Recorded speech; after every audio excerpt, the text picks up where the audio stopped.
ये 5 चीजें शंकर भगवान पर चढ़ती है। दूध अर्थात घर में लक्ष्मी की वृद्धि करता है, इसलिए चढ़ाया जाता है। दही शंकर भगवान पर इसलिए चढ़ाते हैं क्योंकि यह परिवार को जोड़ता है। जिसके परिवार में क्लेश ज्यादा होता है, जिसके परिवार में आपस में तकरार ज्यादा होता है, उसको दही जोड़ता है। शहद घर में चिड़चिड़ प्रवृत्ति को समाप्त करता है। घी रोग को समाप्त करता है। शक्कर मिष्ठान घर में यदि लक्ष्मी आकर जा रही हो तो मिष्ठान समर्पित किया जाता है। इसलिए पंचामृत स्नान का भाव शिव महापुराण कहती है। पंचामृत स्नान भगवान, इसलिए 5 चीजें शंकर को समर्पित हैं। दूध, दही, घृत, शहद, शक्कर अर्थात मिष्ठान। शक्कर से मूलतः यहां शिव महापुराण में शक्कर नहीं लिखी है, मिष्ठान। अब लोग शक्कर पीस कर अभिषेक करते हैं, परंतु मिष्ठान अर्थात गाय के दूध से निर्मित कोई मिठाई,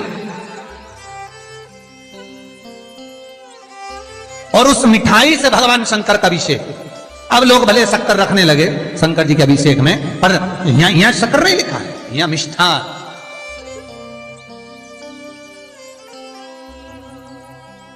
हमारे यहां साहित्य भाषा में कहते थे उसको खांड अर्थात मीठा।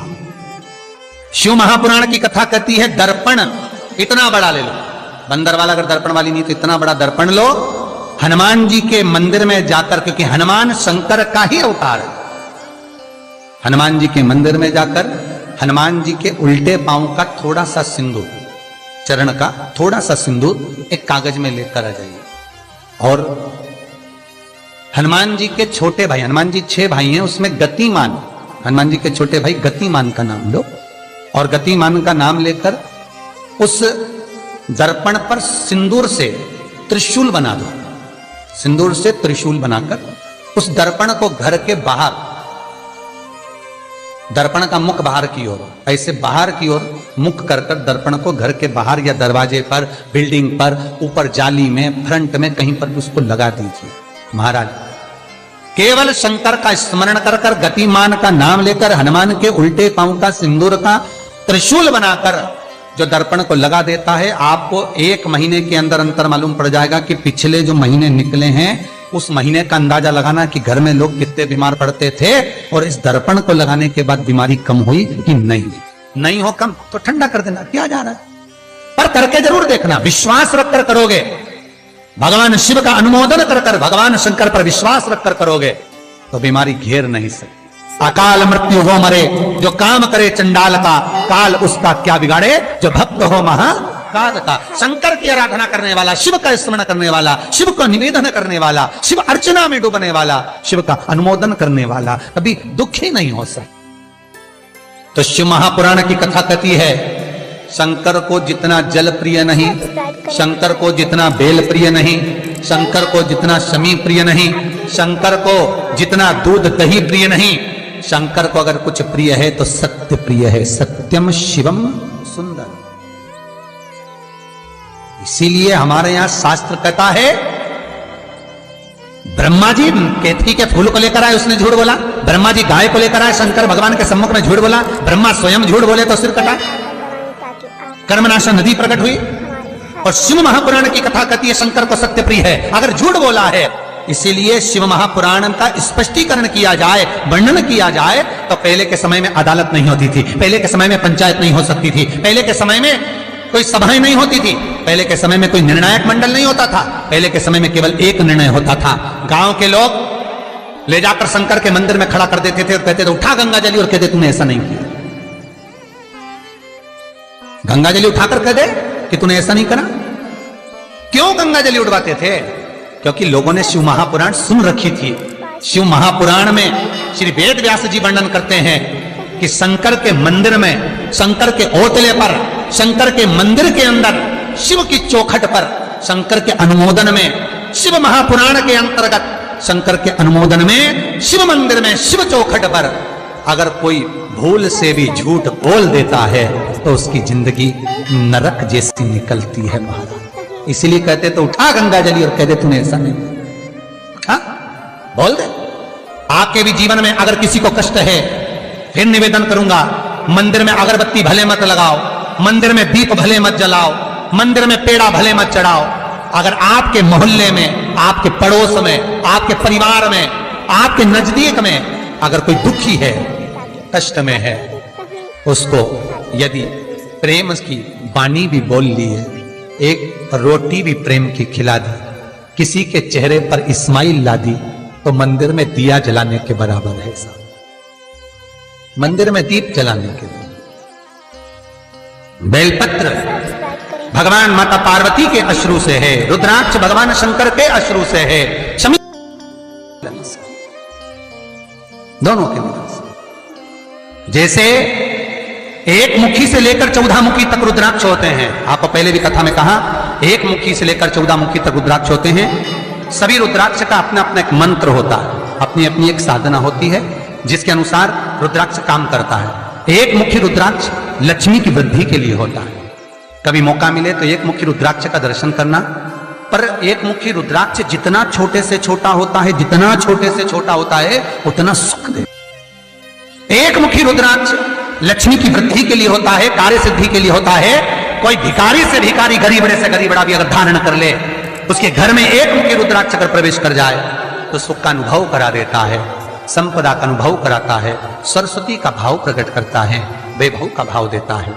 एक मुखी रुद्राक्ष का मंत्र है ओम ह्रीं नमः। ओम ह्रीं नमः, ये लक्ष्मी के लिए होता है। दो मुखी रुद्राक्ष बांधा को हरता है। कोई तकलीफ आ रही है, कोई प्रशासनिक कार्य है, कोई काम नहीं हो रहा, फाइल आगे नहीं बढ़ रही, बहुत तकलीफ आ रही है, तो दो मुखी रुद्राक्ष जो व्यक्ति धारण करता है उसका कार्य सफल होता है। दो मुखी रुद्राक्ष का मंत्र है ओम नमः। दो मुखी रुद्राक्ष का शिव महापुराण में जो मंत्र दिया है ओम नमः। विदेश्वर संहिता के अंतर्गत शिव महापुराण में रुद्राक्ष के 14 मुखी रुद्राक्ष के मंत्र दिए हुए। आप शिव महापुराण नहीं पढ़ सकते तो मंत्र लिख लें। दो मुखी रुद्राक्ष का मंत्र है ओम नमः। तीन मुखी रुद्राक्ष विद्या प्राप्ति के लिए होता है। कैसा भी अनपढ़ से अनपढ़ व्यक्ति हो, जिसको विद्या में रुचि ना हो, पढ़ ही नहीं पा रहा हो, चित्त वृत्ति ही ना लग रही हो, मन ही ना लग रहा हो, परसेंट कम से कम होते जा रहे हो, तीन मुखी रुद्राक्ष उस बच्चे के गले में लाल धागे में डाल दीजिए। नहीं डाल सकते तो बच्चे के कमरे में जहां वो पढ़ता है, विद्याध्ययन करता है, उसके कमरे में लगा दीजिए। तीन मुखी रुद्राक्ष का मंत्र है ओम क्लीं नमः। ओम क्लीं नमः, ये तीन मुखी रुद्राक्ष का मंत्र है। इन मंत्र को कैसे सिद्ध करना है वो आपको 14 मुखी के रुद्राक्ष के पूर्ण होने पर वर्णन करते हैं। तीन मुखी रुद्राक्ष का वर्णन है ओम क्लीं नमः। चार मुखी रुद्राक्ष खोई हुई वस्तु को प्रदान कर देता है महाराज। यदि कोई वस्तु आपकी खो गई है, कोई सामान आपका रखा गया नहीं मिल रहा, चार मुखी रुद्राक्ष को एक चावल की कटोरी में, अक्षत की कटोरी में घर के केंद्र बिंदु में रख दीजिए महाराज। चार मुखी रुद्राक्ष 2 रात्रि तक रखा रहेगा। तीसरी रात्रि को खोई हुई वस्तु आपके घर में कहीं पर भी प्राप्त हो जाएगी, पर होगी, मालूम पड़ जाएगा कि वस्तु यहां है। चार मुखी रुद्राक्ष का मंत्र है ओम ह्रीं नमः। ओम ह्रीं नमः। फिर वर्णन आया 5 मुखी रुद्राक्ष। ये कार्य में सिद्धि देता है।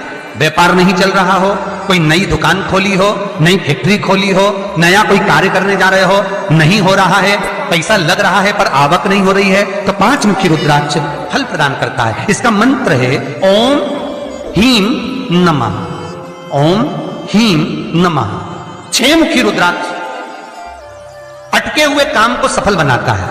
जिसका विवाह नहीं हो रहा हो, शादी नहीं हो रही हो, रिश्ते बहुत आ रहे हो, संबंध नहीं हो रहा हो, तो 6 मुखी रुद्राक्ष स्त्री हो चाहे पुरुष हो, उसके गले में लाल धागे में डाल दिया जाए। 6 मुखी रुद्राक्ष का मंत्र है ओम ह्रीं हूं नमः।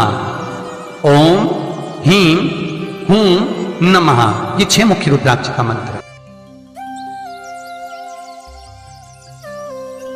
गरुण घंटी देखी है आपने?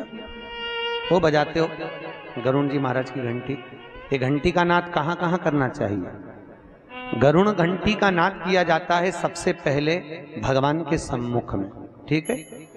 दूसरी जगह गरुण घंटी का नाद करना चाहिए फिर अपने रसोई घर में जहां पर परिंदा भरा है उस स्थान पर। पितरों की शांति के। तीसरी जगह जहां पर अपना लक्ष्मी रखते हो, अलमारी तिजोरी उसके पास में। चौथा, घंटी का नाद करना चाहिए दरवाजे के पास में, दरवाजे के अंदर के भाग में। फिर पांचवा, गरुड़ घंटी को घर के बाहर, घर से दरवाजा लांग कर बाहर खड़े होकर घंटी का नाद किया जाता है। कहते हैं जो ये 5 जगह पर घंटी का नाद करता है उसके घर में कभी संपदा की कमी नहीं होती। इतना गरुड़ घंटी के नाद की महत्वता है। पर दुनिया के लोग इतने आलसी हैं, बस भगवान की आरती करे तब घंटी बजाए, उसके सिवा धर दे होते।